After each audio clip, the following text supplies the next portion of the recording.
నల్గొండ జిల్లా చిట్యాల మండలం వెలిమినేడు వద్ద జాతీయ రహదారిపై విహారీ ట్రావెల్స్ స్లీపర్ బస్సు ఇంజన్లో మంటలు చెలరేగి పూర్తిగా దగ్ధమైంది. అయితే డ్రైవర్ అప్రమత్తమై 2 డోర్ల ద్వారా 32 మంది ప్రయాణికులను బయటకు తీశారు. ఎలాంటి గాయాలు లేకుండా పెను ప్రమాదం తప్పింది.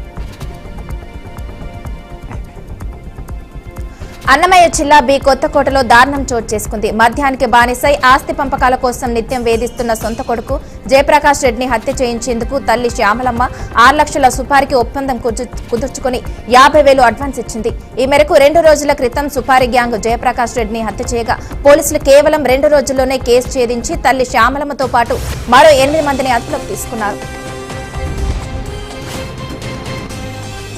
దేశ రాజధాని ఢిల్లీలోని ఎర్రకోట వద్ద పేలులు సంభవించిన నేపథ్యంలో ఉన్నతాధికారుల నుంచి అందిన ఆదేశాల మేరకు బాపట్ల జిల్లా రేపల్లె డీఎస్పీ శ్రీనివాసరావు నేతృత్వంలో రేపల్లె పోలీసులు అప్రమత్తమయ్యారు. పట్టణంలోని రద్దీ కేంద్రాలైన రైల్వే స్టేషన్, బస్టాండ్లలో భద్రతను పటిష్టం చేస్తూ ఆకస్మిక తనిఖీలు నిర్వహించారు. ఎటువంటి అవాంఛనీయ ఘటనలు జరగకుండా నివారించేందుకు ఈ చర్యలు చేపట్టారు. ములుగు జిల్లా వాచేడు గ్రామానికి చెందిన చీడంపల్లి సమ్మయ్య ఇంట్లోని ఒక గోమాత నెల రోజుల క్రితం తలని కోల్పోయిన గొర్రె పిల్లలకు ఈ ఆవు అమ్మలా మారింది. మొదట్లో సమ్మయ్య సీసా ద్వారా ఆవు పాలు తీసి గొర్రెపిల్లకు పట్టేవాడు. అయితే ఆ గొర్రెపిల్ల ఆవుకు మచ్చికైంది. అప్పటి నుంచి ఆ గోమాత ఉదయం, సాయంత్రం తన దూడతో పాటు ఆ గొర్రెపిల్లలకు కూడా నేరుగా పొదుగు ద్వారా పాలు తాగిస్తూ ఆకలి తీరుస్తుంది. ఆవు చూపుతున్న ఈ కన్నబిడ్డ ప్రేమను, మమతానురాగాలను చూసిన గ్రామస్తులు ఆశ్చర్యం, సంతోషం వ్యక్తం చేస్తున్నారు.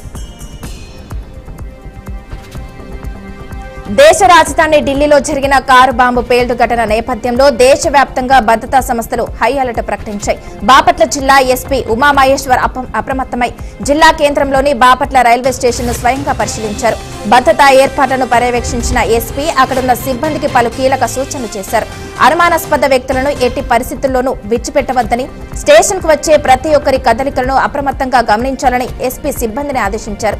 ఈ తనిఖీలతో బాపట్ల రైల్వే స్టేషన్లో భద్రతను మరింత పటిష్టం చేశారు.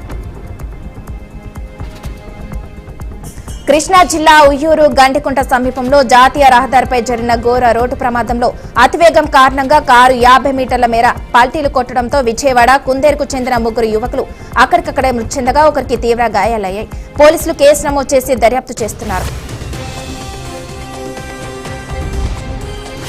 ప్రముఖ కవి, రచయిత అందశ్రీ గారి అంతిమయాత్ర లాలాపేట జయశంకర్ స్టేడియం నుంచి తార్నాక, ఉప్పల్ మీదుగా గట్కేసర్లోని ఎస్ఎఫ్సి నగర్ కు ప్రారంభమైంది.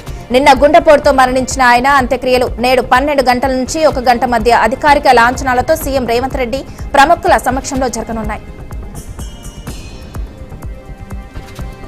ఈ నెల 14, 15 తేదీల్లో విశాఖపట్నంలో జరగనున్న సిఐఐ భాగస్వామ్య సదస్సుకు సిఆర్ఎఫ్ డెస్టినీ ముస్తాబవుతుందని మంత్రి నారా లోకేష్ తెలిపారు. ప్రపంచ పెట్టుబడులను ఆకర్షించేందుకు రహదారుల అభివృద్ధి, సుందరీకరణ పనులు వేగంగా జరుగుతున్నాయని ఆయన అన్నారు.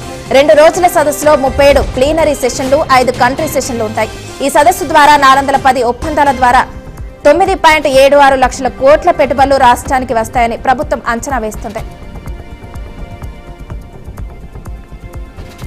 జూబ్లీహిల్స్ ఉప ఎన్నిక పోలింగ్ ప్రారంభమైంది. 6 గంటల వరకు జరగనుంది. 4 లక్షల మంది ఓటర్లు ఓటు హక్కు వినియోగించుకున్నారు. ఇందుకోసం 407 పోలింగ్ కేంద్రాలు ఏర్పాటు చేశారు. ఉదయం నుంచే ఓటర్లు బార్లు తీరి వారి ఓటు హక్కును వినియోగించుకుంటున్నారు. శ్రీ సత్యసాయి జిల్లా హిందూపురం రూరల్ తూముకుంట పారిశ్రామిక వార్డులో జూనియర్ లైన్మెన్ రమేష్ విధి నిర్వహణలో విషాదకరంగా మరణించారు. విద్యుత్ మరమ్మతుల కోసం ఎల్సీ తీసుకున్నా కూడా స్తంభంపై వైర్లు మారుస్తున్న సమయంలో ప్రమాదవశాత్తు విద్యుత్ షాక్ తగిలి కింద పడ్డాడు. వెంటనే ఆసుపత్రికి తరలించినా అప్పటికే ఆయన మృతి చెందినట్లు వైద్యులు ధృవీకరించారు. ఈ విషయం తెలుసుకున్న కుటుంబ సభ్యులు ఆసుపత్రి వద్ద విషాదంలో మునిగిపోయారు. రూరల్ పోలీసులు కేసు నమోదు చేసి మృతదేహాన్ని పోస్టుమార్టం నిమిత్తం తరలించారు. దేశ రాజధాని ఢిల్లీలోని ఎర్రకోట సమీపంలో కారులో జరిగిన భారీ పేలులో 9 మంది మృతి చెందగా సుమారు 20 మంది గాయపడ్డారు. ఈ ఘటనపై టీమిండియా కోచ్, ఈస్ట్ ఢిల్లీ మాజీ ఎంపీ గౌతమ్ గంభీర్ స్పందించారు. ఈ ప్రాణ నష్టం బాధాకరమని పేర్కొంటూ మృతుల కుటుంబాలకు ప్రగాఢ సానుభూతిని తెలిపారు. గాయపడిన వారు త్వరగా కోలుకోవాలని ప్రార్థిస్తున్నానని గంభీర్ తన ఎక్స్ ఖాతాలో పోస్ట్ చేశారు. అనంతపురం జిల్లాలో మౌలానా అబుల్ కలాం ఆజాద్ జయంతి సందర్భంగా టవర్ క్లాక్ వద్ద ఆయన విగ్రహానికి ఎమ్మెల్యే దగ్గుపాటి పూలమాల వేసి నివాళులర్పించారు. దేశ స్వాతంత్ర్యం ముఖ్యంగా హిందూ ముస్లింల ఐక్యత కోసం మౌలానా చేసిన కృషి మరవలేనిదన్నారు. ఈ కార్యక్రమంలో ఎంపీ అంబిక, జిల్లా అధ్యక్షుడు వెంకట శివుడు యాదవ్ తదితరులు పాల్గొన్నారు.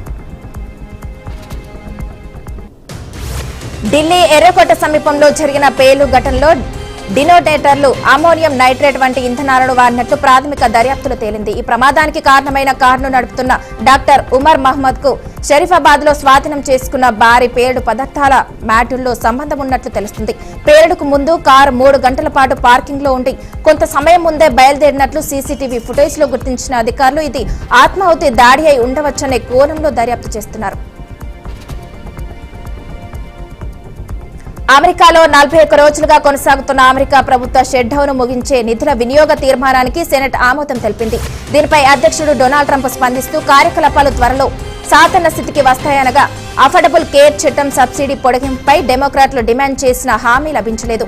ప్రతినిధుల సభలో బిల్లు ఆమోదం పొందితే షట్ డౌన్ కు తెరపడే అవకాశం ఉంది. నాగార్జున, రామ్ గోపాల్ వర్మల విజయవంతమైన చిత్రం Shiva 14 4K Dolby Atmos version లో రిలీజ్ కానుగా సందర్భంగా ఈ వర్షన్ చూసి తాను కొత్త సినిమా చూసిన అనుభూతికి లోనయ్యారని హీరో నాగార్జున తెలిపారు. ఒరిజినల్ ప్లేయర్ చెదరకుండా సౌండ్ డిజైనింగ్ పూర్తి చేయడం తమకు సవాల్గా మారిందని దర్శకుడు రామ్ గోపాల్ వర్మ అన్నారు.